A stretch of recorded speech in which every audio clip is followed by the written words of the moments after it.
Hi, I'm Kristin Omdahl. I'm a creative entrepreneur embracing every aspect of life with artistic intention. Join me as I share the way I live and all the tips and tricks along the way. Allow me to inspire you to do the same.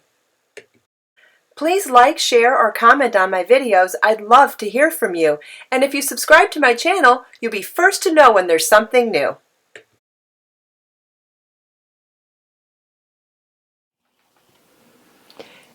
In today's video, I'm going to show you how to create this seamless crochet motif technique. We're going to make the flowers that you see in this fabric, and then we're going to do this outside perimeter border of all the flowers, and we're going to join all the flowers seamlessly in that third color without cutting yarn between motifs. So we're going to start with the flowers and end with the joining seamlessly. I'm going to use 3 different colors of Be So Fine, my hand-dyed fingering weight bamboo yarn, which is also the yarn that I used for the sweater. You don't have to make a sweater with this. You could make a scarf, you could make a shawl, you can make anything you like to make. And first we're going to start with the flowers, so let's get started.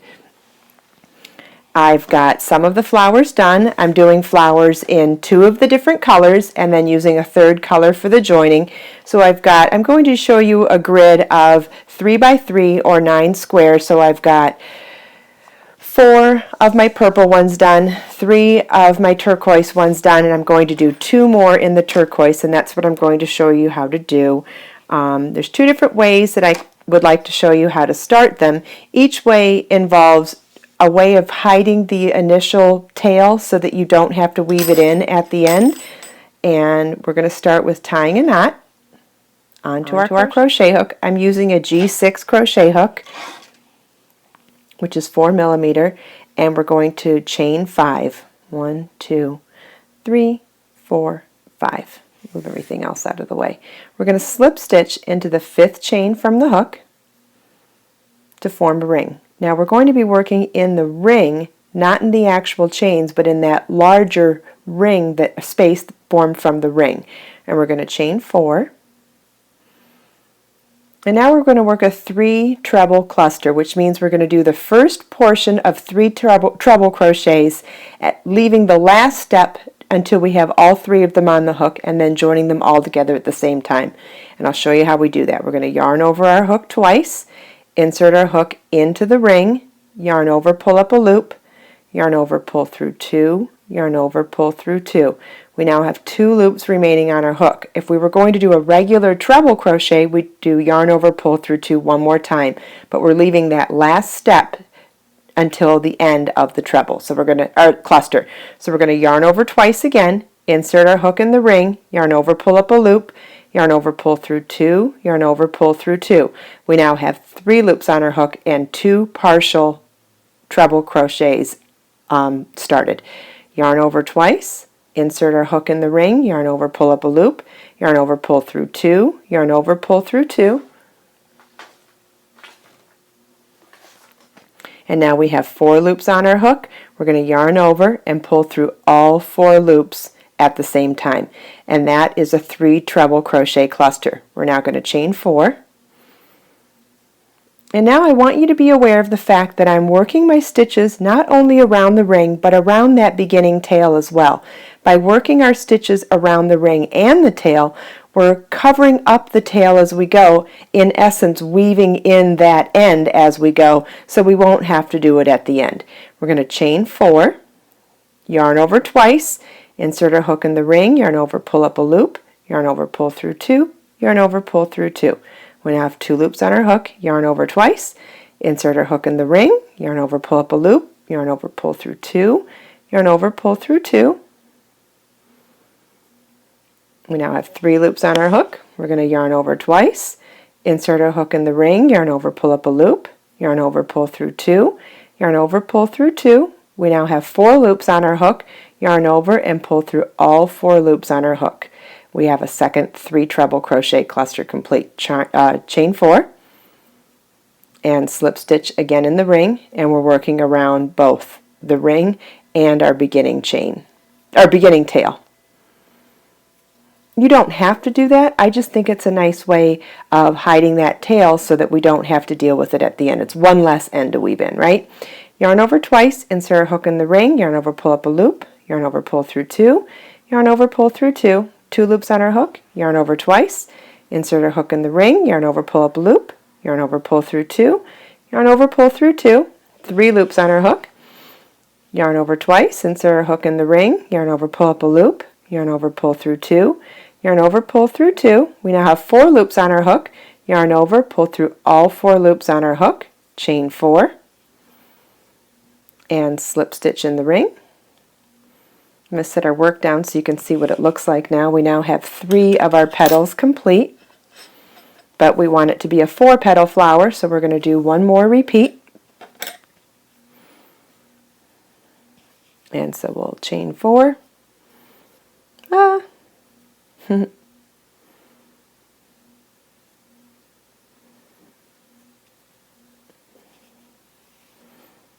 Okay, chain 4.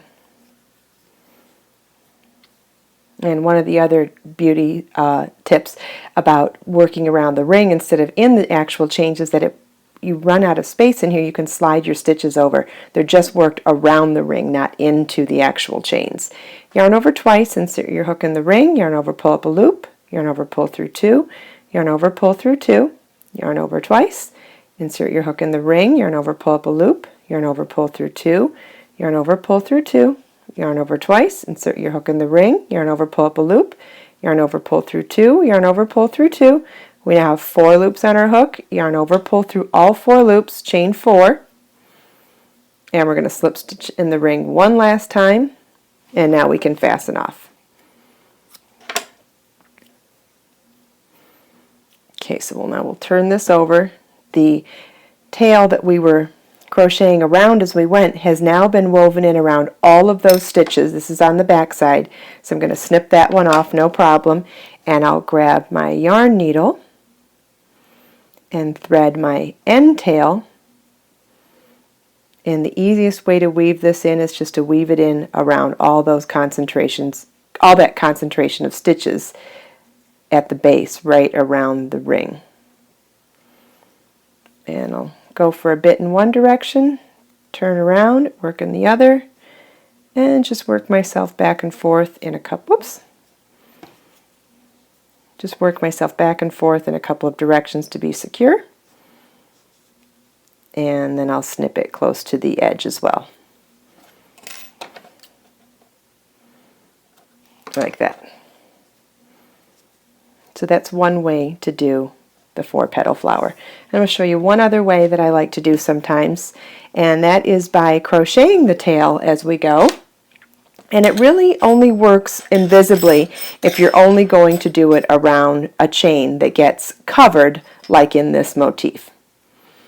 So we'll tie a knot onto our crochet hook, and now instead of chaining with just the working yarn, I'm going to chain with the working yarn and the tail.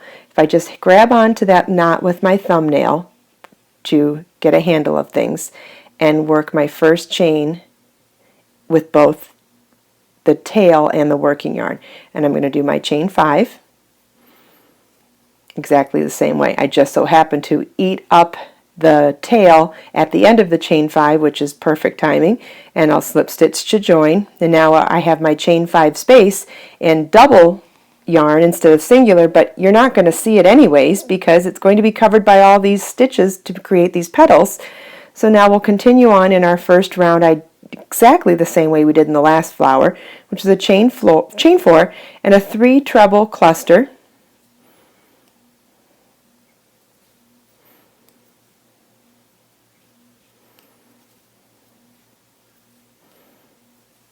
And a chain 4 and slip stitch into the ring. And we're going to do that 4 times, so we'll chain 4, 3 treble clusters, yarn over twice.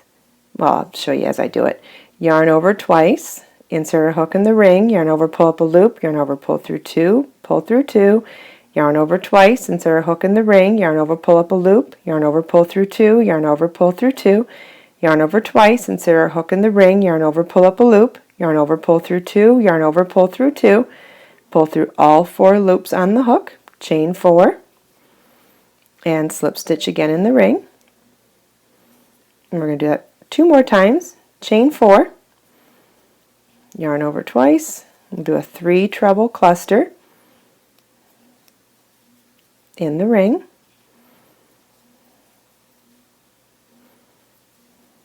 chain 4, slip stitch in the ring, chain 4,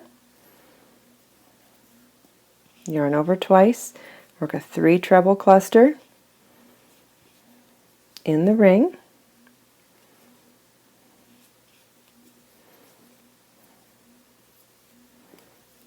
and chain 4 and slip stitch back into the ring. So we'll fasten that off, turn our work around.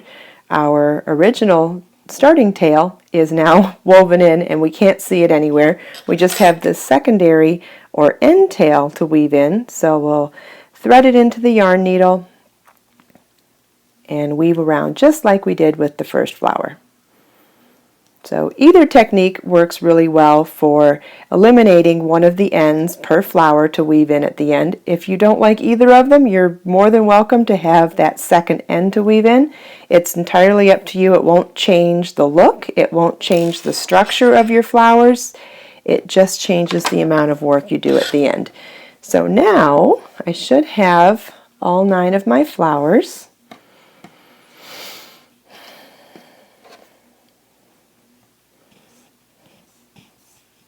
Yeah, there we go. I was going to do like an alternating of every other flower. Did I? Oh, here we go. We'll start this way. That's how I have enough flowers. There we go. So I have all of my flowers done to do the swatch for the video to show you how to join them together. In the next section, I'm going to show you how we join them and create square motifs without cutting yarn between the motifs. Okay, before we get started, I want to show you what we're going to actually be doing when we join these seamlessly. And what that means is we're going to start around the edge of one square and we're going to come around to the top edge, skipping this top side of the square. And then we're going to come around and join this one to that one as we complete the portion of the perimeter excluding the top. Then we're going to come back and start this one, joining it to that one as we come around and complete it. Then when we come across the top, think about it in terms of an old-fashioned typewriter. You're going to come across the top to come back to the return of the beginning. So we're going to finish the top of these motifs in the first row of motifs to this corner, not finishing off the last corner, so that we can then start this one as we join it to the one previous and come up to here. Then we're going to join, then when we start this one, we're going to join it to that one, join it to this corner, and join it to this one as we come up around to here, skipping the tops again. Then we're going to come down this one then, and join it to that one, join it to the corner, join it to this bottom side as we come around, and then just like the return on an old-fashioned typewriter, we're going to come across the top of these motifs to this corner, not working all the way down the side. This will still be left open.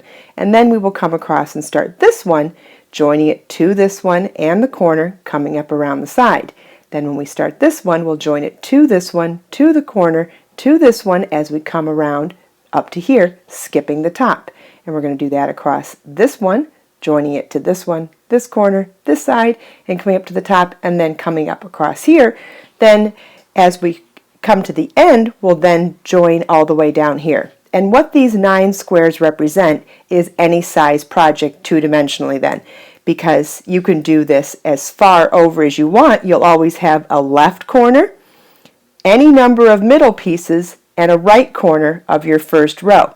You'll always have a left edge of any middle row, so the middle row can be repeated any number of times. You'll have middle pieces in a middle row, and you'll have a right edge piece in any middle row. Then you'll always have one upper left-hand corner of your final or top row, middle pieces in your top row, and right corner piece in your top row.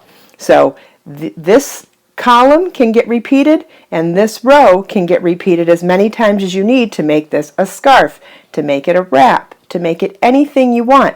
But those 9 pieces are what is represented in any size you need. So let's get started. Okay, we're going to use our third color yarn now, and I'm going to tie it onto my crochet hook. Again, just like any other time, tie it the way you like. If you like a slip knot, go for it. I prefer a solid knot.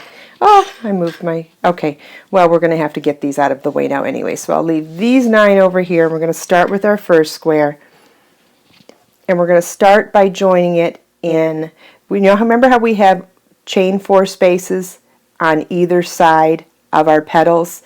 We're going to be working all of our single crochets in this round into either the space of the chain 4 space on the right hand side or the left hand side of every petal.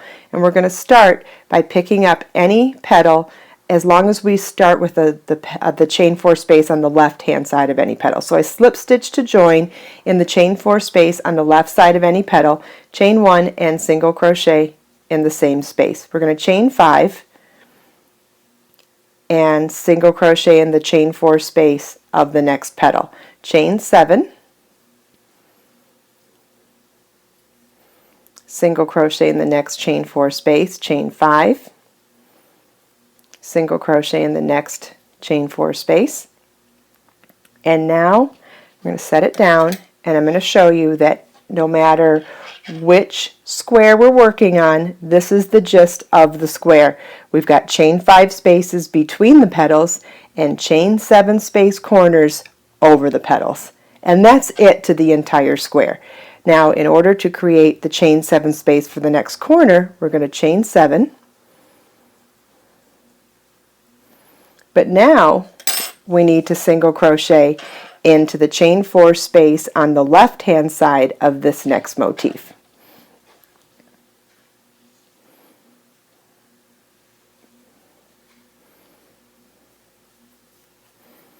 And we're going to chain 2. I'm going to set it down again so you can see where we're at. So now we've got a chain 7 space above here, which is half of this chain 7 corner and half of this one that we'll complete later. And we've got chain 2 of this chain 5 space that's now going to join to this chain 5 space. So it's chain 2, slip stitch into this chain 5 space, chain 2, and single crochet into the next chain 4 space on our current flower. So we'll slip stitch into the adjacent chain 5 space, chain 2, single crochet into the next chain 4 space on our motif. And I'm going to set this down again so you can see what I'm talking about. See what we've got here? We've got our chain 5 spaces joined, so now we're going to chain 3, slip stitch into this chain 7 space, chain 3, and complete our chain 7 corner. So we'll chain 3, slip stitch into the chain 7 space, chain 3, and single crochet into the next chain 4 space. Let's set it down so you can see, and we have a one-sided join on these two flowers. See, so now we're going to complete the bottom and side of this one. We're going to do chain 5 single crochet, chain 7 single crochet, chain 5 single crochet. And this one will be partially completed similar to the first one. Chain 5 single crochet, chain 7 single crochet, and chain 5 single crochet. So now we have the bottom section of 2 motifs not only completed but also joined to each other. Joining the next flower is going to be exactly the same as this one until we get to that same corner, because this one's the one where we start doing the return to cover the tops, and I'll show you when we get there. So we're going to start with the chain 7, and we're going to single crochet into the left hand chain 4 space of any petal. We're going to chain 2, slip stitch into the chain 5 space on the adjacent motif, chain 2, single crochet in the next chain 4 space, chain 3, slip stitch in the chain 7 space on the adjacent motif, chain 3, single crochet in the next chain 4 space, chain 5, single crochet in the next chain 4 space, chain 7, single crochet in the next chain 4 space, chain 5, and single crochet in the next chain 4 space. I'm going to set it down so you can see what that looks like. See how we did exactly what we did on the previous one. We did our chain 7 in between the motifs, then we single crocheted in the chain 4 space, chain 2, slip stitch to the chain 5 space on the adjacent motif, chain 2, single crochet in the next chain 4 space, chain 3, slip stitch in the chain 7 space on the adjacent motif, chain 3, single crochet in the next chain 4 space, chain 5, single crochet in the next chain 4 space, chain 7, single crochet in the next chain 4 space, chain 5, single crochet in the next chain 4 space. Now we're at the end of our first row of motifs, so now we want to come across and complete complete these motifs, but we want to end up here. We're not ready to come down and finish here. So we're going to end at that one. And I'll show you how we do that.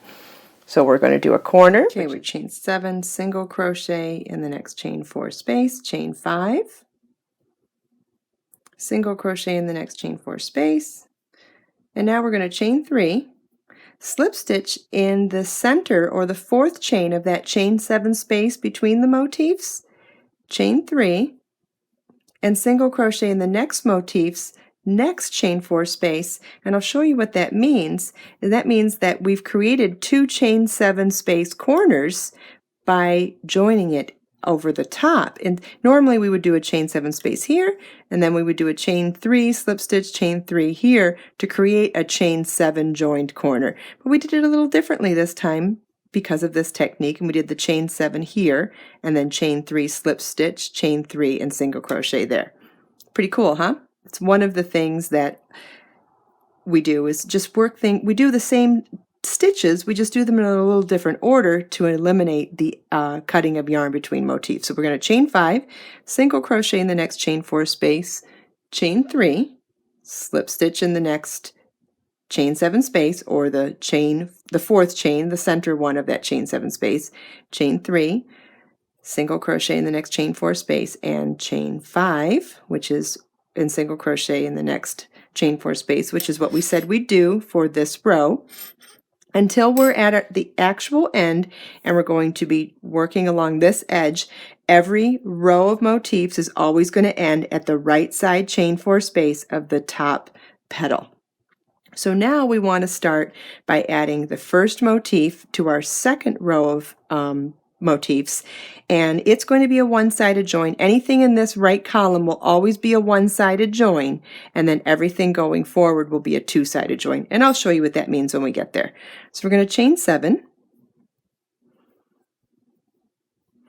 single crochet in any left hand chain 4 space of any petal on the next motif, chain 2, slip stitch in the previous motif's chain 5 space, chain 2, single crochet in the next chain 4 space on our current motif, chain 3, and now we're going to slip stitch into the corner of the 2 joined chain 7 spaces on the row below.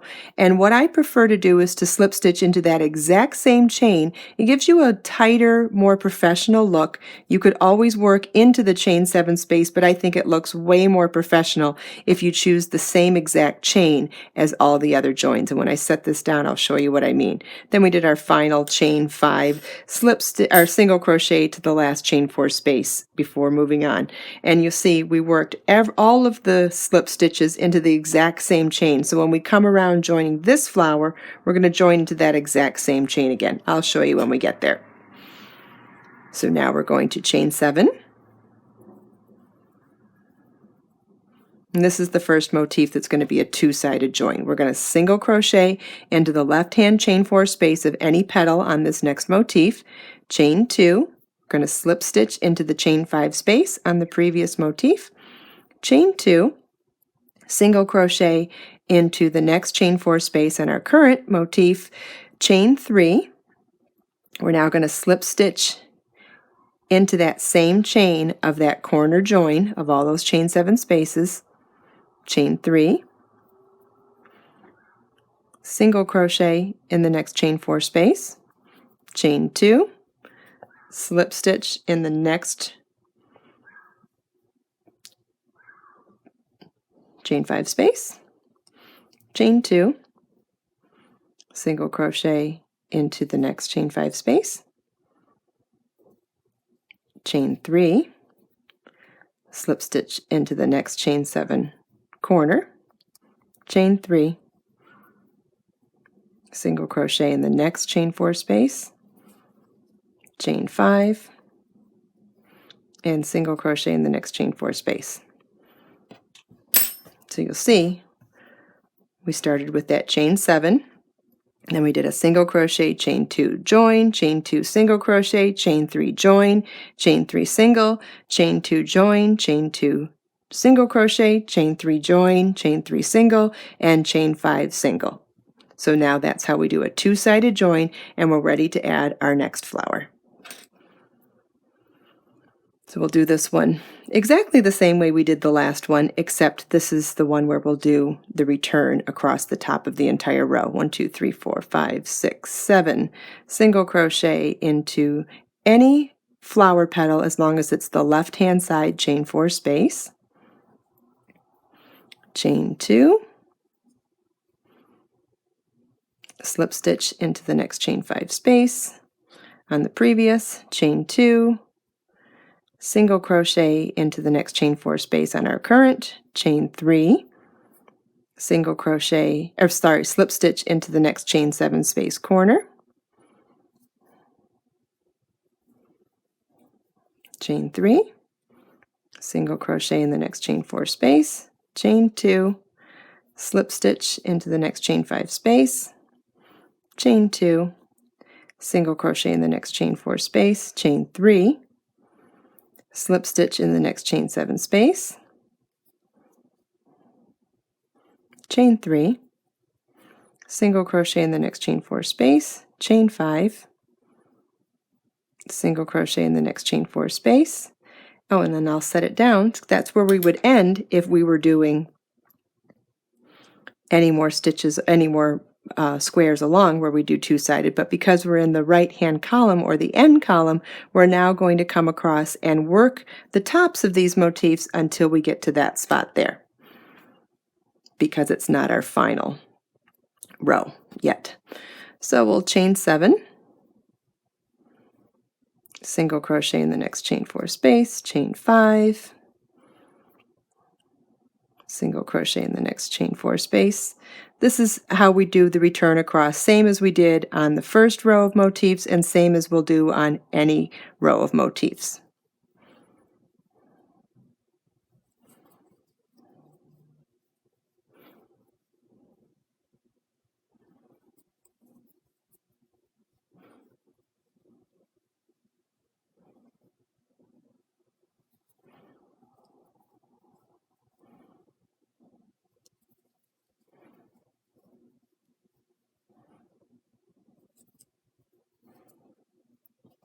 Okay, so we've come across to the top of the last petal on the left-hand column, and this is where we stop on every row until we're at our final row, and we're not there yet. We want to do one more row for this particular demonstration and the square of 9 flowers. So we're going to start with the next one, and it's going to be done the exact same way we did this one. It's a one-sided join to start the next row of motifs.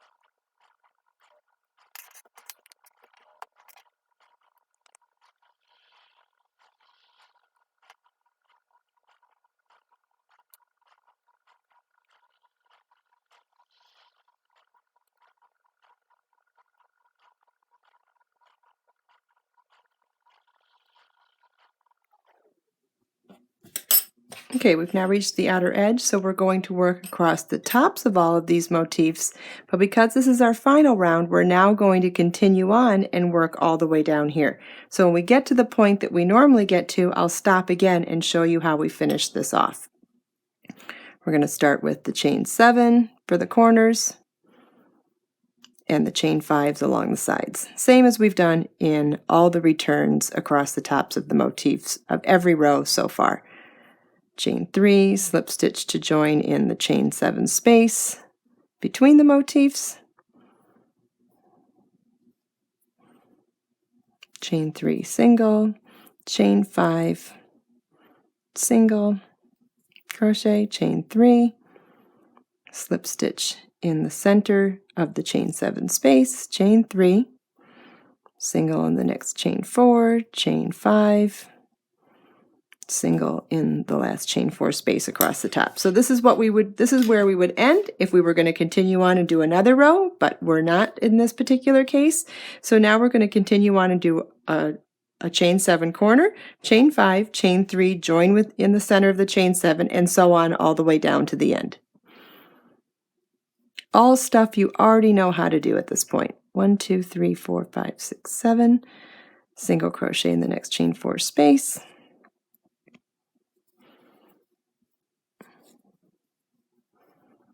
chain 5, single in the next chain 4 space, chain 3, we'll slip stitch in the center chain of the next chain 7 space, chain 3, single crochet in the next chain 4 space, chain 5, single crochet in the next chain 4 space, chain 3, single crochet in the slip stitch in the center of the next chain 7 space, chain 3, single crochet in the next chain 4 space, chain 5, single crochet in the next chain 4 space, and we'll do our final chain 7 and slip stitch to the first single crochet at the beginning of the project to join. And then look at that, we have 9 squares that are joined as you go seamlessly without cutting yarn between motifs. So honestly, we would have 18 ends to weave in to join these 9 squares, but we only have 2 ends to weave in, the beginning and the end of the joining, because we started here and we came across this way, joined them across the top, joined across here, came across the top, joined them this way, came across the top, and then we came across the side to come right back down to the beginning where we started. And that's how to crochet flowers and join them as you go without cutting yarn completely seamlessly.